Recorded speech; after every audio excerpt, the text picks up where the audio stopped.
Bilang isang Adventist, proud ka ba na ikaw ay kaanib dito?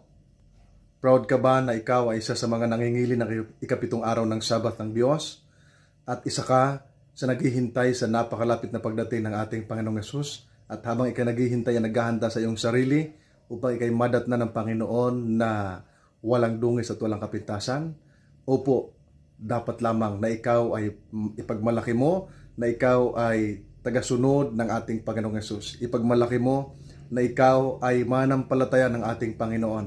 At dapat nating ipakilala ang ating Panginoong Yesus sa magitan ng ating pangalan, sa magitan ng ating buhay, sa ating mga gawa, sapagkat ang ipakikilala ng ating Panginoong Yesus sa Ama ay yung nagpapakilala sa Kanya sa mga tao. Kaya maraming rason para ikaw ay maging proud bilang isang Seventh-day Adventist.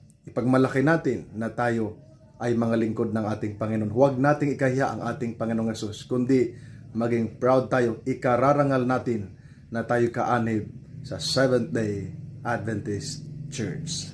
Follow for more.